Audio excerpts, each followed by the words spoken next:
Hey friends, welcome to episode 2 of our new mini-series, One Element to Rule Them All, how water creates and contains and embodies every other element. So if you think that water is just one of the elements, keep watching. Today, water's element is air. Now, you might think that water and air are separate, but actually, water is the source of air. So, in the very beginning, there was no dry land at all. There was only a massive, endless superocean called Panthalassa. This whole world was pure water with no continents and no atmosphere, no breathable air for eons before there was oxygen or what we would today consider an atmosphere. And even now, although we tend to think of forests as being the lungs of the earth, actually our oceans produce 70% of all of the oxygen on Earth. The remaining 30% is mostly produced by trees and other photosynthesizing plants, but even that is thanks to water. It's created through the process of mixing sunlight, water, and CO2. Water guides and mediates all processes of oxygen creation. So with every single breath that you take, you are connected to Mama Ocean. 70% of each and every breath in your lungs comes from the ocean, and the other 30% comes from water-mediated processes in trees and plants. It's all thanks to water, not to mention the composition of the air itself.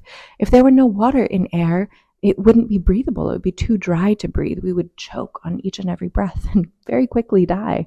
Even the very most arid deserts, the air sits around 10 to 20% relative humidity most of the time.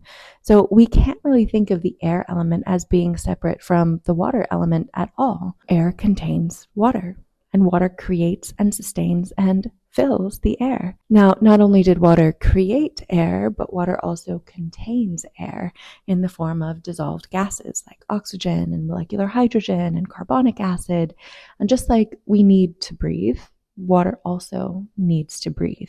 When water breathes, she takes in the air element and the water becomes aerated, making it more bioavailable for everyone who drinks it.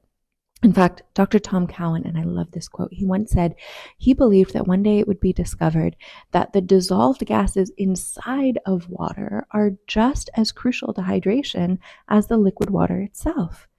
The healthiest water contains all of the elements. And we can really see this playing out through highly therapeutic benefits of, for example, hyperoxygenated water or molecular hydrogen enriched waters, like those that can be found at waterslife.shop. And not only does water create and contain air, but finally, of course, just like with all of the other elements, water also embodies the air element when water is in its gaseous phase, taking on the spacious, airy dispersion of the atmosphere so that liquid water becomes its own vaporous air in and of itself, as the humidity that we all breathe in all the time, and as the clouds of invisible breath that we breathe out. Water isn't just one of the elements.